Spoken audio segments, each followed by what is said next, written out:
জয় গুরু। বন্ধুরা, আপনারা সবাই কেমন আছেন? ভালো আছেন তো? বিশেষ করে সবার মন ভালো আছে তো? যদি মন ভালো না থেকে থাকে তাহলে আজকের ভিডিওটি দেখুন, মন ভালো হয়ে যাবে। আমি আজকে মন ভালো করে দেওয়ার চেষ্টা করব।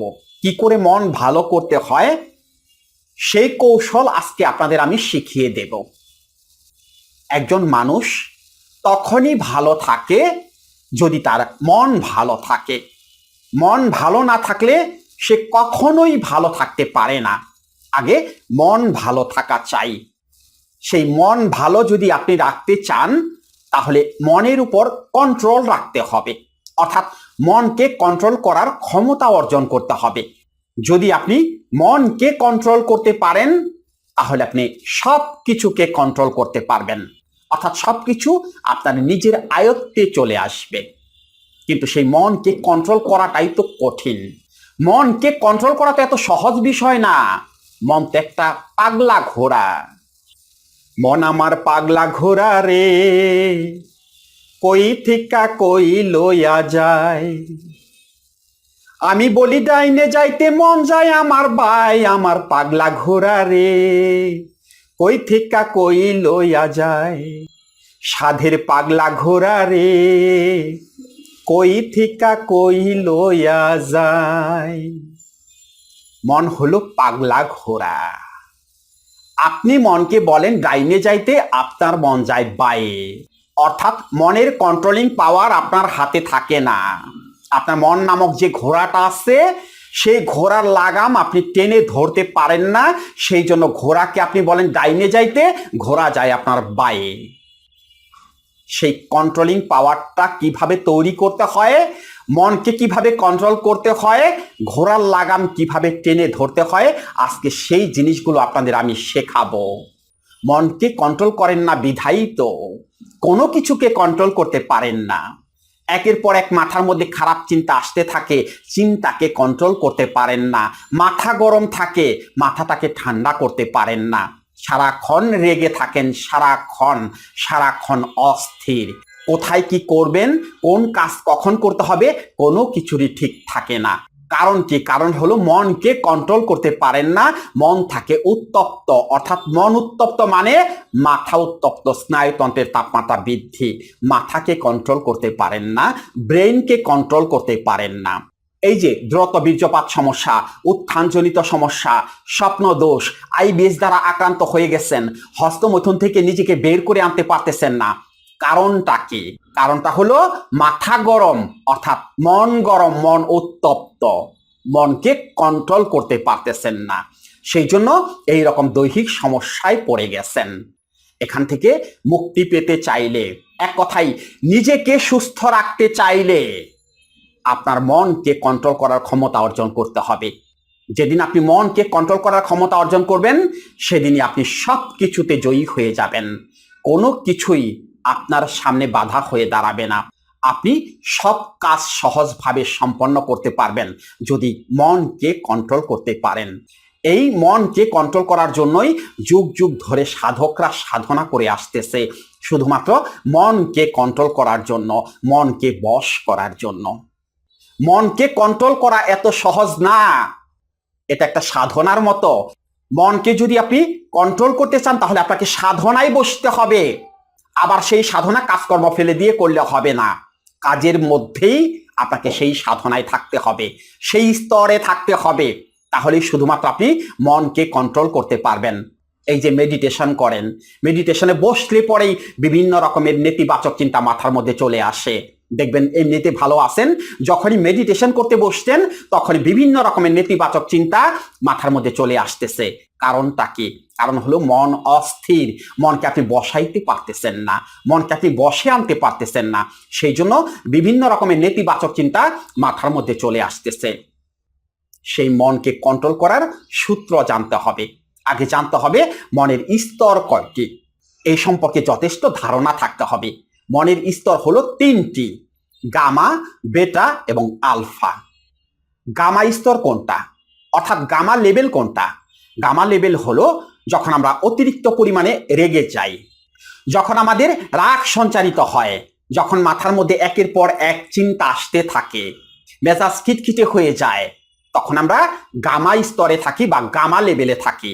ওটাকে বলা হয় সবচেয়ে উত্তপ্ত স্তর, অর্থাৎ মনের সবচেয়ে উত্তপ্ত স্তর। আর ওই স্তরে যদি মন থাকে তাহলে আপনার সর্বনাশ অনিবার্য। আপনি নিজেকে কন্ট্রোল করতে পারবেন না, আপনার সবকিছু শেষ হয়ে যাবে যদি গামা স্তরে মন থাকে। আর বেটা স্তর হলো মাঝামাঝি স্তর। যখন আমরা স্বাভাবিক অবস্থায় থাকি, অর্থাৎ রেগেও নেই আবার খুব বেশি যে শান্ত আছি তাও না, অর্থাৎ middle stage, mind middle stage, ওটাকে বলা হয় বেটা স্তর। আর আলফা স্তর, এই স্তরের কথাই সাধু ঋষিরা বলেছেন, মনি ঋষিরা বলেছেন, এই স্তরে এসেই সাধনা করতে হয়। আলফা স্তর, আলফা স্তর বলতে শূন্য স্তর, অর্থাৎ মন যখন শূন্যে অবস্থান করে, মনের মধ্যে যখন রাগ, ক্ষোভ, হিংসা, বিদ্বেষ, অহংকার এগুলো থাকে না, তখন সেই স্তরকে বলা হয় শূন্য স্তর বা আলফা স্তর, আলফা লেভেল। সেই স্তরের কথাই বারবার বলা হয়েছে। যদি মনকে কন্ট্রোল করতে চান তাহলে আপনাকে সেই স্তরে রাখতে হবে মনকে, অর্থাৎ আলফা লেভেলে রাখতে হবে, একেবারে শান্ত স্তর। অনেক সময় আপনারা দেখবেন কিছু মানুষকে আপনারা রাগারাগি করতেছেন, গালাগালি করতেছেন, সেই মানুষটা চুপচাপ হয়ে আছে, কোনো কথাবার্তা বলতেছে না, অর্থাৎ তার মন আছে আলফা স্তরে বা আলফা লেভেলে। তার মধ্যে শান্ত ধীর স্থির ভাব থাকে, অর্থাৎ তার মাথায় এসি বসানো থাকে। যার মন আলফা স্তরে থাকে বা আলফা লেভেলে থাকে তার মাথায় থাকে এসি বসানো, অল টাইম কুল, ঠান্ডা। তাকে আপনি লাঠি দিয়ে পিটাইলেও সে আপনাকে কোনো কিছু বলবে না, কিন্তু সে এমন প্রতিশোধ নেবে বা এমন ভাবে সবল দেবে যে বিষ আপনার শরীরে প্রবেশ করলে এমন কোনো ওঝা নেই যে আপনার সেই বিষ নামিয়ে দেবে, আপনি ধ্বংস হয়ে যাবেন। যারা চুপচাপ, যারা মনকে আলফা লেভেলে রাখতে পারে তারা সেই ক্ষমতা অর্জন করতে পারে, তারা সাথে সাথে রিয়াকশন করবে না। তার মানে আপনারা ভাববেন না যে সে চুপ হয়ে গেছে, তার আর কোনো ক্ষমতা নেই। তার এমন ক্ষমতা আছে যেটা আপনারা চিন্তাও করতে পারবেন না। তার মধ্যে আছে চুপ থাকার ক্ষমতা, ধৈর্য ধরার ক্ষমতা। সেই ক্ষমতা দিয়ে আপনাকে শেষ করে দিতে পারে বা আপনাকে শেষ করে সে দেবে। এটা হলো আলফা স্তরের লোকদের বৈশিষ্ট্য। আলফা স্তরের লোকরা খুব ধীর স্থির শান্ত হয়ে থাকে। আলফা স্তর, মনকে আলফা স্তরে যদি রাখতে পারেন সব সমস্যার সমাধান হয়ে যাবে। সব, আপনি পাগলা ঘোড়ার লাগাম টেনে ধরতে পারবেন যদি আপনি আলফা স্তরে মনকে রাখতে পারেন। সেই আলফা স্তরে কিভাবে মনকে রাখতে হয় আসুন সেই কৌশলটি আপনাদের আমি দেখিয়ে দেই। অর্থাৎ কিভাবে মনকে গামা স্তর থেকে আলফা স্তরে নিয়ে আসবেন তার সহজ একটি প্রক্রিয়া আপনাদের আমি শিখিয়ে দিচ্ছি। মন দিয়ে খেয়াল করার চেষ্টা করুন। প্রথমেই যে কোনো একটি আসন করে বসে পড়বেন। সুখাসন, বজ্রাসন, পদ্মাসন, যে যে আসনটিকে সুইটেবল মনে করেন এমন একটি আসন করে বসে পড়বেন। তারপরে যে কোনো একটি মুদ্রায় হাত রাখবেন। বন্ধুরা, এই মুদ্রা সম্পর্কে সম্ভবত আপনাদের অনেকেরই ধারণা নেই। এই মুদ্রা কিন্তু কোনো ধর্ম বিশেষ না। এই মুদ্রা হলো মনকে কন্ট্রোল করার একটা সূত্র। এই যে আপনারা মেডিটেশন করেন, মেডিটেশনের সময় কেন মুদ্রায় হাত রাখতে হয়? মুদ্রায় হাত রাখলে বাহিরের চিন্তাগুলো তখন মাথার মধ্যে আসে না। এটা হলো সূত্র। অর্থাৎ যে কোনো একটি মুদ্রায় আপনাদের হাত রাখতে হবে। এটা ধর্মের সাথে কোনো বিরোধ নেই। আমাদের যে নখ আছে বা আঙ্গুলগুলো আছে সেই আঙ্গুলগুলোর সাথে আমাদের ব্রেনের অ্যাটাচড থাকে, অর্থাৎ ব্রেনের সাথে রিলেটেড থাকে। সেই জন্য ব্রেনকে কন্ট্রোল করার জন্য এই আঙ্গুলগুলোর কাজ করতে হয়, এগুলোকেই মুদ্রা বলা হয়। এই মুদ্রায় আপনাকে হাত রাখতে হবে ঠিক এইরকম ভাবে। এটাকে বলা হয় জ্ঞান মুদ্রা বা ধ্যান মুদ্রা। এই মুদ্রায় এরকম ভাবে হাত রাখবেন। তারপরে চোখ দুটোকে বন্ধ করে নাক দিয়ে গভীরভাবে শ্বাস গ্রহণ করবেন। সেই শ্বাসটাকে কিছুক্ষণ বুকের মধ্যে ধরে রাখবেন, যেটাকে কুম্ভক বলা হয়ে থাকে আর কি। সেই কুম্ভক করে শ্বাসটাকে ধীরে ধীরে মুখ দিয়ে ছেড়ে দেবেন।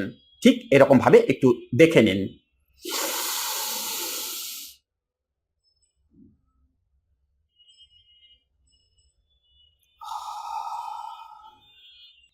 এইভাবে করবেন 3 মিনিট বা 5 মিনিট। তারপর আবার দ্বিতীয় কাজটি শুরু করবেন। দ্বিতীয় কাজটি কি? এইরকম নাক দিয়ে গভীরভাবে শ্বাস গ্রহণ করে শ্বাসটাকে কিছুক্ষণ ধরে রেখে ধীরে ধীরে শ্বাসটাকে নাক দিয়ে ছেড়ে দেবেন। এখানে দুটো কাজ রয়ে গেছে, একটা হলো মুখ দিয়ে ছাড়া আর একটা হলো নাক দিয়ে ছাড়া। মুখ দিয়ে ছাড়লে কি হয়, নাক দিয়ে ছাড়লে কি হয়, এর একটি আগে ভিডিওতে আমি সেই কথাগুলো বলে দিয়েছি। আবার ভবিষ্যতে আরেক ভিডিওতে আপনাদের বলে দেব। শুধু আপনাদের বলে দিতেছি, মনকে কন্ট্রোল করার জন্য বা মনকে আলফা স্তরে রাখার জন্য এই দুটো কাজই একসাথে করতে হবে। প্রথম হলো মুখ দিয়ে ছাড়বেন, তারপর হলো নাক দিয়ে ছাড়বেন। এবার নাক দিয়ে ছাড়ুন।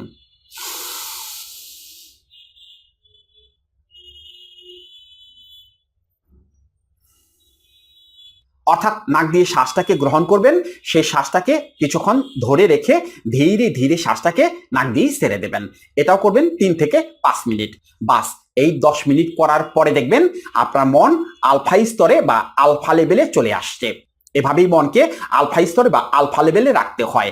আর এই সময়টায় একটা জিনিস আপনারা করবেন, সেটি হলো এই সময়টায় যে কোনো একটা জিনিস নিয়ে আপনারা চিন্তা করবেন, অর্থাৎ কল্পনা করবেন। যেমন কোনো প্রাকৃতিক দৃশ্য, বা যারা গুরু ধরে আছেন তাদের গুরুর নাম স্মরণ করবেন, বা যারা বায়াত গ্রহণ করেননি বা গুরু ধরেননি তারা সরাসরি মহান স্রষ্টা বা আল্লাহর নাম স্মরণ করবেন। এভাবে আস্তে আস্তে মনকে কন্ট্রোলে নিয়ে আসবেন।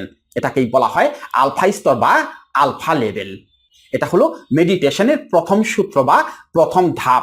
আপনারা যে সাধনাই করেন না কেন, রতি সাধনা, দম সাধনা, কাম সাধনা, কুণ্ডলিনী চক্র জাগরণ, যা কিছুই করতে যান না কেন, আপনাকে মনকে কন্ট্রোল করার কাজ করতে হবে, অর্থাৎ মনকে আলফা লেভেলে রাখার কাজ করতে হবে। এটা হলো প্রথম সূত্র বা প্রথম ধাপ।